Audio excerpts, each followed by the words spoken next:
Hello, welcome to Wrestle MSX. I'm Michael. I'm Sally. Naomi defeats Nia Jax and Jade Cargill in a Money in the Bank triple threat qualifying match. Surprised me, that did. Mateo defeated R-Truth. Garza defeated Rey Fenix and Je'Von Evans. Zelina Vega defeats Alba Fyre. And Andrade defeats Carmelo Hayes and Jacob Fatu in a Money in the Bank triple threat qualifying match.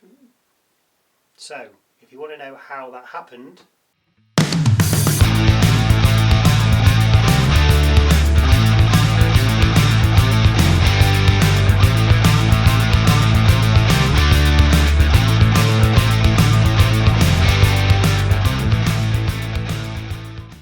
the Wyatts appear. Jey Uso appears.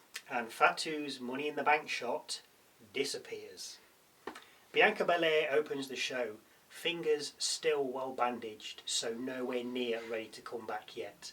She addresses her hometown crowd, saying this is her safe space, when she's interrupted by Naomi.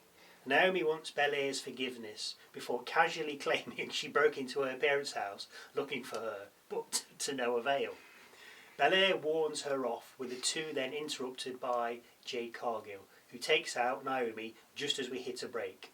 When we come back, the Money in the Bank triple threat qualifying match between Jade Cargill, Naomi and Nia Jax is well underway, with Naomi in control.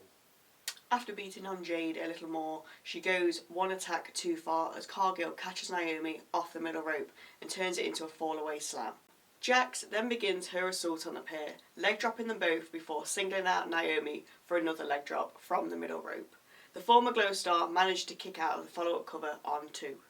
We come back from another break to find Jax and Naomi have become besties and are working together to take out Cargill.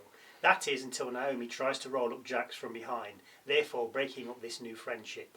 Jade very nearly picked up the win after hitting Naomi with Jaded, but Jax broke up the cover on 2 and then followed up with a crossbody from the middle rope to both of her opponents.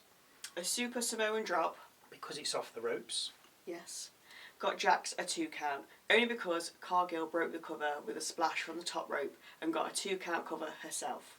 We come to the conclusion of the match then, when we have a powerbomb superplex from the corner, with Jax placing Naomi on top of Jade and looking for a double annihilator. Only as Jax is landing, Naomi avoids the move, with Jade taking full impact and then covered. Naomi though rolls up Jax with a crucifix and gets the 1, 2, 3. Now, if you watch our musings video, you will know that I did tip Naomi to win the Women's Money in the Bank tournament. Mm-hmm. I could just see it fitting her character the way she is right now, Yeah. skulking around in the background, terrorising, nod to Triple H's former name there, whoever has the title. Yeah. It just fits. Yeah. Because that's where her story can go. Yeah. Because if she loses, you've got to think, well, whoever loses or whatever they do, where Where their can story they go arc's going. Whereas if she has that Money in the Bank, she hasn't got to wrestle, she can just be lurking. Yeah. But anyway, good for her. We head backstage with Bloodline 3.0 when they come across R-Truth. Truth appears to be talking to little Jimmy when Solo mocks him. Truth asks if there's something he wants to say to him when JC steps up to Truth. Truth asks Solo if this is his son before asking Solo if he can take his son to the ring and teach him a lesson. Truth calls the Bloodline big boned before heading off to speak with Aldis to set up the match. Well, they are big boned. We see Nick Aldis speaking with Chelsea Green and her gang next, with Green wearing a mask protecting her nose, so presumably she did break her nose during the US title shot at Saturday Night's main event. Anyway, Aldis makes a match for Alba Fyre to take on Zelina Vega.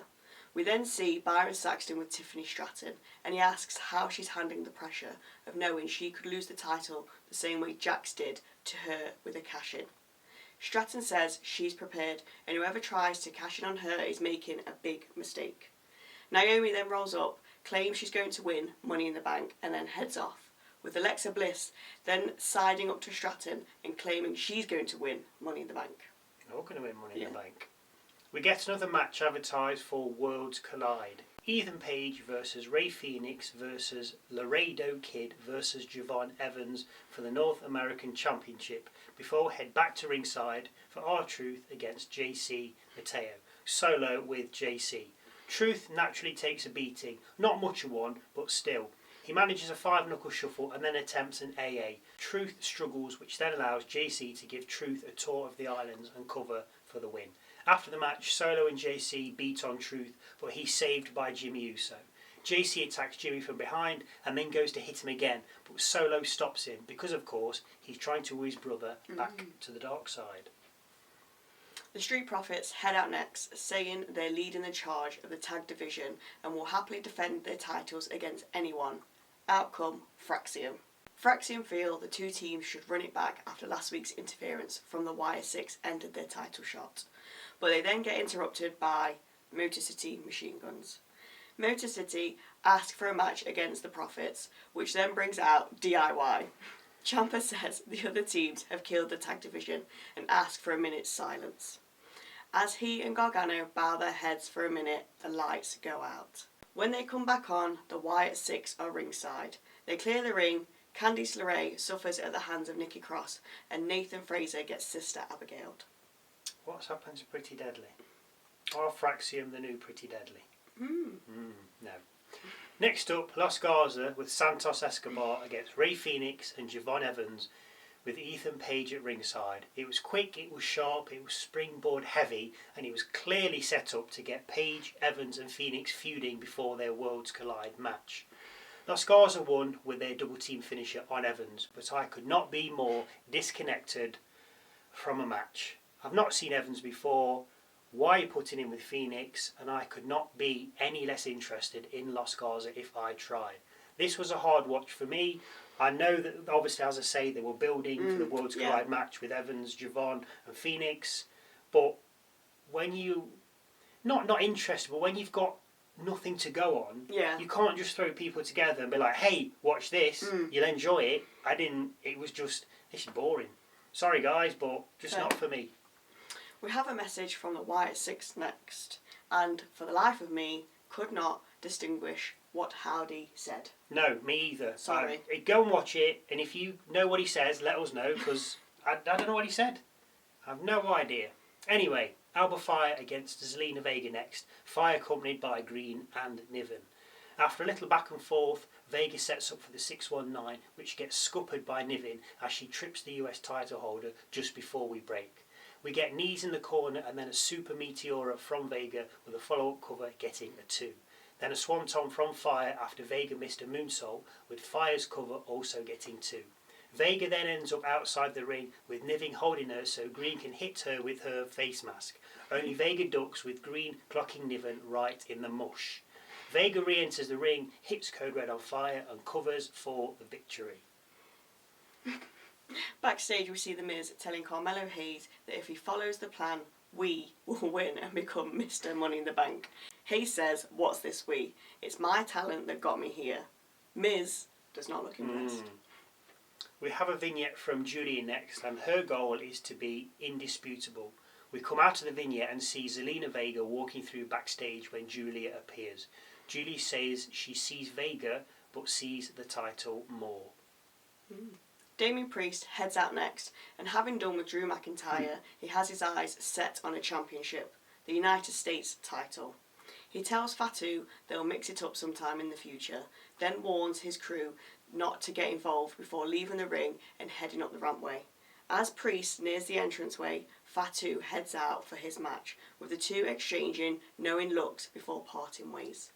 So, last match of the night, Jacob Fatu versus Carmelo Hayes versus Andrade. Miz with Hayes, of course, in a triple threat qualifying match for Money in the Bank. Hayes is taken out of the equation early with Andrade and Fatu going at it, resulting in a 1-count cover for Andrade. Miz helps Hayes get Fatu out the ring, but then suffers a super kick and hip attack against the timekeeper's barrier for his troubles. We come back from the break to find Hayes holding Andrade in the corner while Fatu lines up a hip attack, only for Andrade to escape just in the nick of time. Andrade hits a Spanish fly on Hayes off the middle rope, with Fatu then sent on in both. After a missed moonsault into standing moonsault by Andrade, we have a slap-off in the middle of the ring. Before we find ourselves back outside the ring, with Fatu lining up another hip attack assault on both his opponents. Hayes and Andrade avoid the impending attack, which sees Fatu go crashing through the timekeeper's barrier. We come back from yet another break and see yet another Spanish fly, but this time assisted from Fatu as he throws Andrade down. We then get an excellent spot with Hayes crucifix pinning Fatu after the help of an Andrade back elbow, with both men then pinning Fatu. Jacob kicks out on 2, which begs the question, who would have got the victory had Fatu not kicked out? Solo and JC then head out, but don't interfere yet as Hayes and Andrade run through various pinning combos before taking each other out. Fatu then beats the hell out of everyone and moonsaults Andrade, with Solo and JC then getting on the apron and encouraging Fatu to do it again. Fatu begins to walk towards JC, but Mateo suddenly disappears as Jimmy Uso pulls him off the apron and super kicks him. Hayes then pushes Fatu into Solo, who goes crashing to the floor, with Hayes then sending Fatu from the ring after a first 48. Andrade then comes alive, hits the message on Hayes, covers and progresses to the Money in the Bank final. Now, who saw that coming? Because I think we both said it's got to be Jacob at it. It's just got to be Jacob. Yeah, it's take to follow that with Solo. But I mean, this now obviously, you'll see later on. Byron Saxton's backstage with LA Knight, who forgets Seth Rollins' name before saying he's going to win Money in the Bank. Aleister Black shows his face, saying he partially helped Knight, or that's what I think he said, as I couldn't quite make it out. It was very poor tonight. They're not miking it up enough. No. Anyway, we come back from a break to see Fatu kicking off backstage when Solo comes up to him saying he was trying to help. Fatu tells him he doesn't need his help before storming off. So that's coming to a head nicely now. We have another match added to the Worlds Collide card with Stephanie Vacour teaming with Lola Vice to take on Chick Tormenta and Delise. Wade Barrett also informs us that Vacour is now part of Raw. I wonder why they're doing it like that rather than not just bringing them out and saying, hey, because that's your big moment, not just like, oh, by the way. Anyway, we end with Cody Rhodes and John Cena out separately and Rhodes first. Having had time away, he thought about Cena and vows to never hesitate again when the two fight. Rhodes then surprises the SmackDown crowd and introduces the world champion, Jey Uso. Jey comes through the crowd, we go to commercials, come back, and Jey's just about made it to the ring. As Jey goes for another round of yeeting, John Cena's music plays out and he heads to the ring. Cena calls both Rhodes and Jey wannabes, then claims there's only one other in WWE who embodies hustle, loyalty and respect. Ooh. Logan Paul. What? Who then also heads out. Paul calls the crowd stupid and then says he should have won at Saturday night's main event. Paul tells them if they want some, come get some. Jey says, why wait, with the four then brawling. The faces come out on top with Cena suffering a disaster kick and Paul a Cody. SmackDown goes off the air with Jey and Cody raising the titles. Nah, this was hella boring. I thought this SmackDown. I don't know why I just couldn't get into. As I say, the Ethan Page, Fenix, Los Garza, Javon Evans shenanigans. I know they're building for the match, but I get that they're I'm not pushing interested. That and potentially wanting to bring in other people, but not interested. Sorry, we don't know anything about them, so it's then that's on us. But the point is, I want to watch. I'm here to watch the big boys. I don't want to see these. Yeah. I say Los Garza, I've just found boring for. I'm just not into them. I know what you mean. Yeah. They should have. The most interesting thing about them was Elektra Lopez. Bring her back with her shenanigans. Get rid of Santos. Bring her back. More interesting. Yeah, I do like the Naomi one though. Yes, we did allude to that in our musings video. Go and have a look. We did say that I think she'd be a bit more interesting if she wins Money in the Bank. Yeah. Because I don't know, just that character at the moment is bang on. Like if Jax won it, she's just going to be trying to cash in all the time. Or you have seen that exactly. Yeah. Whereas Naomi with it, that's character development, and she hasn't got to wrestle. She can just be there.